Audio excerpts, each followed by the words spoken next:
The Pixel 9 Pro XL is Pixel's best phone so far. Not because it's the newest, but because the build quality feels on par with Samsung and Apple. It feels very premium. And the S24 Ultra, what more can I say? It's my phone of the year. It has a great combo of the amazing build, great features, high-end specs, and also that anti-glare screen. Even though I'm in love with the new Pixel, how does it compare and test against the undefeated S24 Ultra? I'm Kevin the Tech Ninja, and let's find out. Starting right off the bat, let's dive into the pricing. Although the S24 Ultra is much older, it's still a more expensive phone today than the entry-level $1099 Pixel Pro XL. Now, some will argue the S24 Ultra does provide more out of the box, like we have the S Pen and we have the extra camera, and it does start at 256 gigabytes of storage and not 128 on the Pixel. The Pixel, if you upgrade to 256, it does cost $1,200, which is now only $100 less than the $1,300 S24 Ultra. So money-wise, they're pretty close in price. In the hand, this has to be the best feeling Pixel to date. It has flat sides with aluminum frame and Corning Gorilla Glass Victus 2. I wish the aluminum frame wasn't so glossy, but it does not get a lot of smudges on it. So it always looks new and pretty clean to me. The S24 Ultra, I have lamented on how much I love this build. Titanium build with Corning Gorilla Armor glass on the front and back. I'm not the best when it comes to taking care of phones, but the S24 Ultra still looks flawless to me. I hope I didn't jinx myself, but I have dropped it a bit and it's still looking this good. You know, maybe I'm nitpicking, but I don't like the power button location on the Pixel 9 Pro. With the S24 Ultra, my thumb just fits where the power button's at naturally. Like if I was going to hold a phone, this is where I'll hold it. So yeah, my 2 cents. You know, both phones have beautiful and bright 6.8-inch displays. The Pixel does edge out the S24 Ultra in the brightness category with 3000 nits compared to 2600. This matters mostly in direct sunlight, and when I found myself taking pictures, I had a hard time seeing the display fully. But when you have this high level of brightness, 3000 nits, it makes seeing the details a whole lot easier. Both phones are very bright, don't get me wrong, but you can definitely notice the difference in the camera. When it comes to Android, there are so many different flavors and they all feel so different. The Pixel has a lot of AI functionality built in.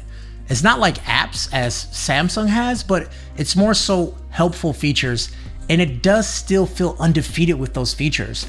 Now, Samsung does a great job at catching up, but right now the Pixel is still ahead. I'll talk about everything in my full review, as like the call screening and wait on hold for me, and those lifestyle features are game changing and just no one can compete just yet. So if you want to know more about that, make sure you check out the full review of this phone. Where Samsung is trying to compete is its Galaxy AI, which does a great job with writing tools, translations, and you know, Samsung is really about people who travel a lot, and a lot of their features are geared towards that. So if you're that type of person, these tools are very good. I haven't had a travel opportunity just yet out of the country in a while, but I've tested it with bilingual people and it works great in those scenarios. So the Pixel does have some of these same tools as well. Samsung does them a little bit better. Now, Pixel made a name for itself for its AI camera software, and they added even more features these last few years, like Best Take, which lets you take several photos and you can grab the best face from those photos into one shot.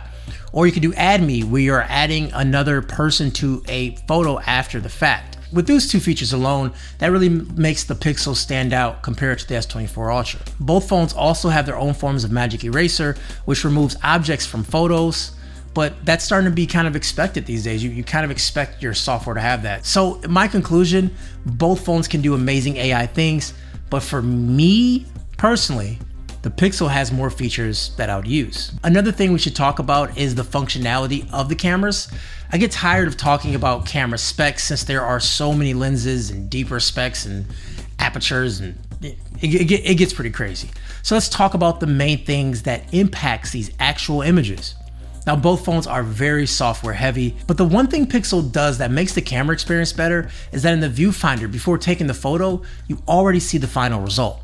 I didn't notice that was a big deal until I was out and showing my Pixel off to my friends, and they all mentioned how great the image looked before even taking the picture. They're like, oh, it's gonna look this way, let me adjust my face, let me do something, like you see the final result.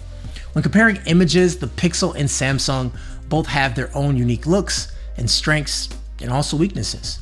The Pixel thrives on people. I could take a picture with the Pixel in most scenarios and I know that image will come out looking great. Using a Pixel as a camera for family events and hangouts leads to the best pictures on your phone, and then with those extra features we talked about, makes it even better. The Pixel image is dynamic and very contrasty, which at times can crush blacks, but overall, it does recover as well.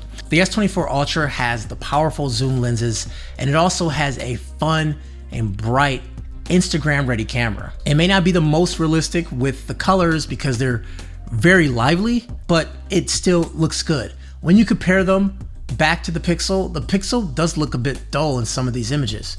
Although realistic, but kind of dull, you know? The details are better on the Pixel, as you can see in this grassy area, and also the front-facing camera on the Pixel has more details, of course better skin tones. As we zoom into the beard, the Pixel still has separation of hairs, and where Samsung kind of just like glossed over it. Yo, this is the front-facing camera on the Pixel 9 XL. Let me know what you guys think. We have 1x, and then we also have a 4x as well. Sorry, a 1.4x as well. So let me know what you guys think. The speech enhancement is turned on, but let's go ahead and turn it off. Galaxy S24 front-facing camera. Let me know what you guys think about it. Obviously, we're going to compare it to the Pixel 9, but the Galaxy front-facing camera, here it is. Same scenario. Talking at kind of a lower level. This is a garden, but I wonder how it's going to pick up the audio.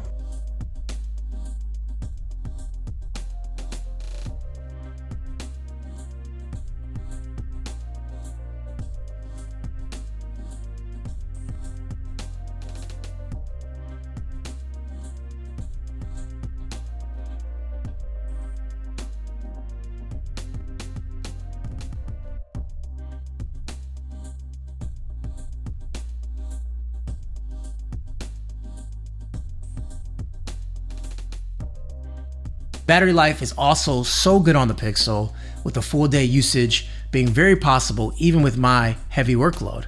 I'd say it's better than the iPhone Pro Max, only to be surpassed by the S24 Ultra, which in my opinion is an absolute battery champ. Plus on the S24 Ultra, it charges faster with wired and wireless charging too, plus it has reverse charging if you want to charge up some buds or an older watch. S24 Ultra checks all the boxes on what is a good phone, but so does the Pixel. If someone's asking me what phone to buy, if someone takes pictures of people, or do they take pictures during this travel? Or do they care about smart features? This is the first time in a long time, or maybe any time, that I can recommend the brand new Pixel Pro over Samsung S line.